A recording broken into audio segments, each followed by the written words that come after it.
চলো বন্ধুরা, আজকে তোমাদের নিয়ে যাই এক নতুন জায়গায়। আজ মাঘী পূর্ণিমা, 1 ফেব্রুয়ারি 2026। এই দিনে একই কোষ্ঠী পাথরে তৈরি হয় 3 ঠাকুর, প্রায় 500-600 বছরের পুরানো। শ্রীরামপুরের রাধাবল্লভজির মন্দির অর্থাৎ রাধাবল্লভ বিগ্রহ, যা আমি তুলে ধরছি, আর খড়দার শ্যামসুন্দর আর সাইবনের নন্দদুলাল। এবার আমি তোমাদের নিয়ে যাচ্ছি সেখানে, চলো দেখতে থাকো। আমি শ্রীরামপুরের রাধাবল্লভজির দর্শন করে আমি চললাম রিসরা ফাঁড়িঘাট, যে ঘাট, সেই ঘাট থেকে আমরা পার হলাম খড়দায় লঞ্চে করে গেলাম আমরা, এই যে বোটে করে যাচ্ছি। সেইখানে বেশিক্ষণ লাগে না, 10 মিনিট। তারপর আমরা এই নৌকা পার হয়ে গেছিলাম শ্যামসুন্দর মন্দিরে। সঙ্গে ছিল আমার স্ত্রী, মোটর সাইকেল করে গেছিলাম।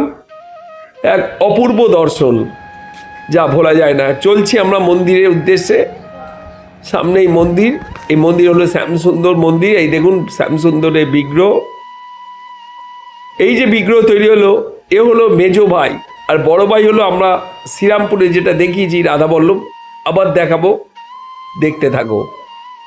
শ্যামসুন্দরের দর্শন করে এবার আমরা চললাম সাইবনের নন্দদুলালের উদ্দেশ্যে। দেখুন শ্যামসুন্দর মন্দিরে স্বয়ং গৌর নিতাই দাঁড়িয়ে আছেন বিরাজমান। আমি ঘুরিয়ে দেখাবার চেষ্টা করছি।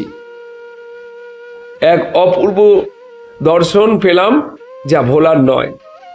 এই হলো মন্দির, প্রায় একই আদলের তৈরি হয়েছে শ্রীরামপুরের রাধাবল্লভ আর শ্যামসুন্দর মন্দির প্রায়।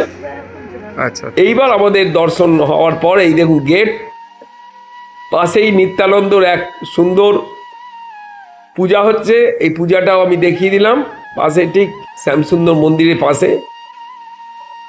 এই দর্শন করে এবার তৃতীয় ঠাকুর অর্থাৎ সবচেয়ে ছোট ভাই নন্দদুলালের কাছে আমরা যাব সাইবনে। ওই শ্যামসুন্দর মন্দির থেকে আনুমানিক 8 থেকে 10 কিলোমিটার আমরা চললাম বিটি রোড ধরে নন্দদুলাল। এই নন্দদুলাল দর্শন করতে আমরা চললাম। নন্দদুলাল হলো ঠিক সাইবনের কাছে।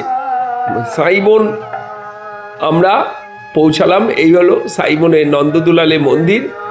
আমি ঘুরিয়ে দেখাবার চেষ্টা করছি। চলে এলাম নন্দদুলাল মন্দিরের বিগ্রহের সামনে।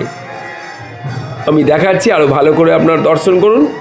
পূজার জোগাড় হচ্ছে, পুরোহিত মশাই তিনি মালা তৈরি করছেন, মালা পরাবেন। আমি দেখাচ্ছি, এই হচ্ছে নন্দদুলাল। যেই নন্দদুলাল সেই শ্যামসুন্দর, সেই আমার রাধাবল্লভ, আলাদা কিছু নয়। 3 ভাই একই কোষ্ঠী পাথরে তৈরি। এরপর আমি দেখাবো ওখানে বিগ্রহের সামনে হরিনাম কীর্তন হচ্ছে। সেই হরিনাম কীর্তন আমি শোনাবো। দেখুন হরিনাম কীর্তন করা হচ্ছে, আমি শোনাচ্ছি। এক অপূর্ব সুন্দর এই দর্শন, যা জীবনে ভোলার নয়। 3 ঠাকুর দর্শন লাভ করে আমরা বেরিয়ে পড়লাম আরও কয়েকটা মন্দির, যেটা পরবর্তী পর্বে আপনাদের দেখাবো। এই হলো রাধাবল্লভ, আমাদের শ্রীরামপুরের রাধাবল্লভ। এই জগন্নাথ তার পাশেই বিরাজমান, আর তার পাশে আমি দেখাবো এই মাহেশের জগন্নাথ দেব, মাহেশের রথযাত্রা সেই জগন্নাথ। ভিডিওটা ভালো লাগলে অবশ্যই, যারা এখন লাইক শেয়ার কমেন্টস করেননি অবশ্যই করবেন, আর সাবস্ক্রাইব করতে ভুলবেন না।